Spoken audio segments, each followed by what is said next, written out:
आज हम एक प्रॉब्लम जो कि फर्स्ट लॉ ऑफ थर्मोडायनामिक्स पर मबनी है उसको सॉल्व करेंगे।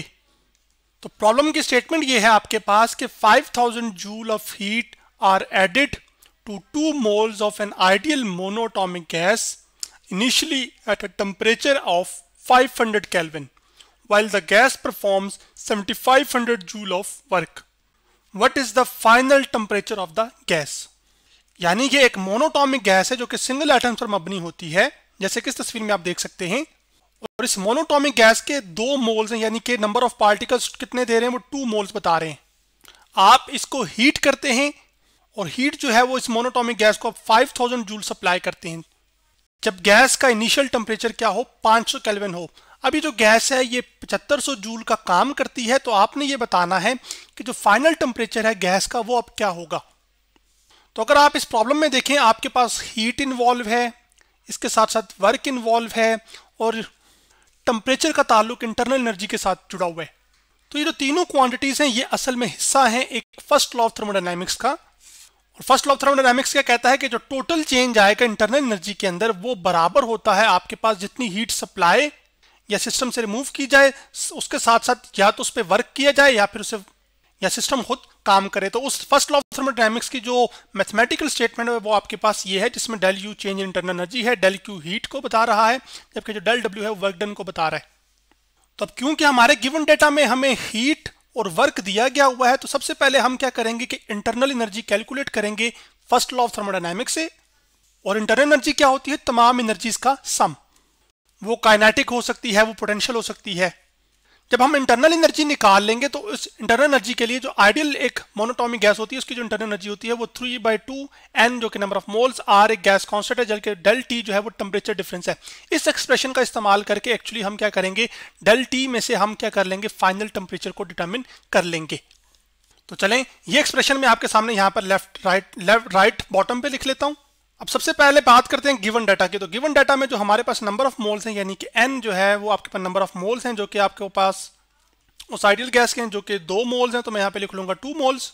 जबकि इस आइडियल मोनोटॉमिक गैस को जो हीट सप्लाई की जा रही है जो कि डेल क्यू है एक्चुअली, वो असल में है आपके पास कितनी, 5000 जूल। तो मैं लिख लूंगा del Q is equal to 5000 joule.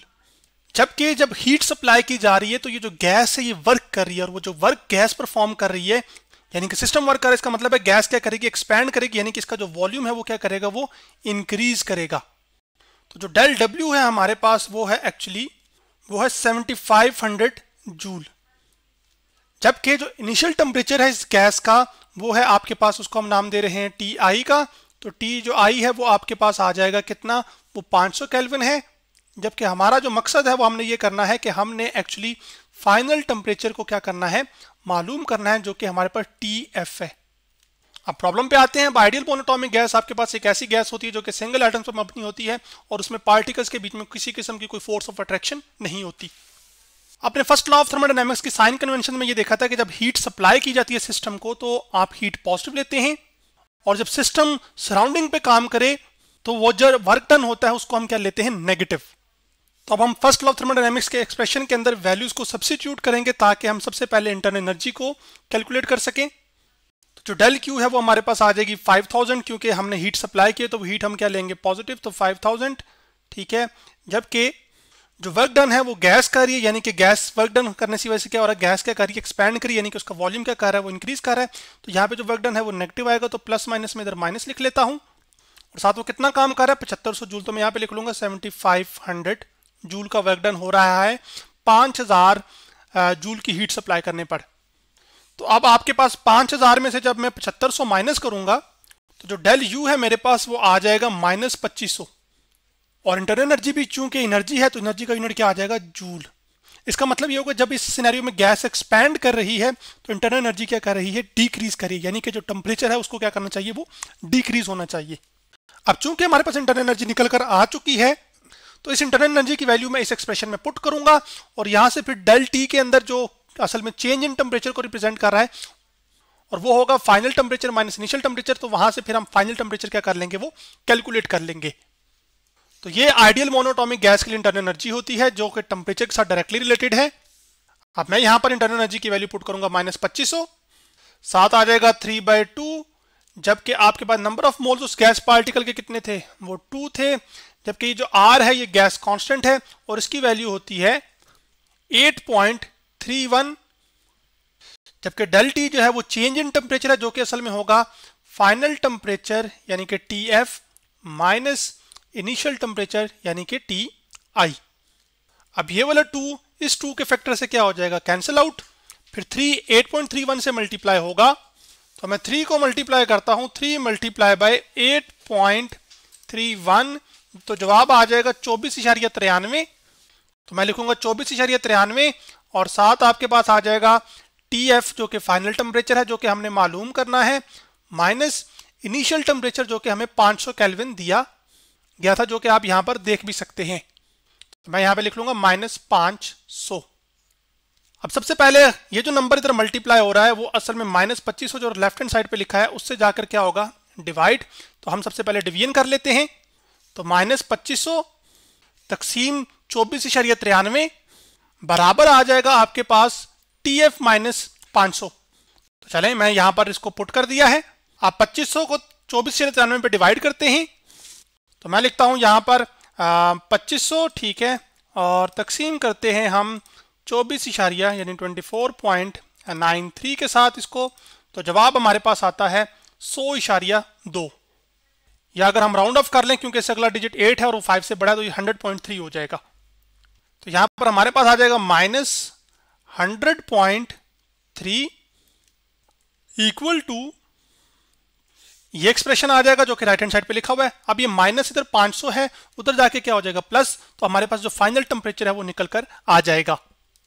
तो फाइनल टेम्परेचर जो कि हमारे पास है उसको हमने डिटरमिन करना है, तो राइट हैंड साइड को मैं पहले लिख लेता हूं जो कि TF है, वो बराबर आ जाएगी आपके पास -100.3 और उसमें जमा कर देना है हमने 500, तो मैं यहाँ पे +500 लिख लूंगा और कैलकुलेटर पे इसकी हम कैलकुलेशन कर लेते हैं। तो जो TF है हमारे पास वो आ जाएगा आपके पास, मैं कैलकुलेटर पे जाता हूं, मैं लिखता हूं -100.3 और प्लस लिखता हूं 500, तो जवाब आएगा हमारे पास 399.7।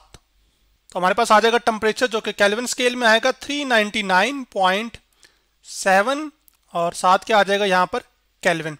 तो ये टेम्परेचर है। अब इसका मतलब ये हुआ कि जो फाइनल टेम्परेचर है वो असल में आपके पास कैलकुलेशन के दौरान क्या आ रहा है, वो कम आ रहा है, किससे, इनिशियल टेम्परेचर से जो कि 500 केल्विन था। और जब फाइनल टेम्परेचर इनिशियल टेम्परेचर से कम हो, इसका मतलब है कि जो इंटरनल एनर्जी है वो क्या होनी चाहिए, वो डिक्रीज होनी चाहिए। और इंटरनल एनर्जी डिक्रीज होने का मतलब असल में ये है कि आपके पास इंटरनल एनर्जी लेस देन 0 है, यानी कि नेगेटिव कोई आए नंबर। तो आपकी जो कैलकुलेशन थी उसमें आपने देखा था कि जो इंटरनल एनर्जी थी हमारे पास डेल यू वो -2500 जूल आई थी। इसका मतलब ये था कि इंटरनल एनर्जी क्या हुई है, वो डिक्रीज हुई है। तो ये जो कैलकुलेशन है वो हमारी साइन कन्वेंशन के मुताबिक बिल्कुल ट्रू है, क्योंकि जितनी हीट सप्लाई की गई है उससे ज्यादा काम हुआ है। तो वो तभी मुमकिन है जब आपके पास जो इंटरनल एनर्जी सिस्टम के अंदर यानी कि मोनोटॉमिक गैस के अंदर पहले से मौजूद थी वो अब क्या हो, वो डिक्रीज हो। वो डिक्रीज होने का मतलब ये है कि टेम्परेचर क्या हुआ हो, वो कम हुआ हो। और यही चीज आपको इस प्रॉब्लम के अंदर रिफ्लेक्ट भी हुई है। तो आज हमने एक प्रॉब्लम जो कि फर्स्ट लॉ ऑफ थर्मोडायनामिक्स पर मबनी था उसको सॉल्व किया।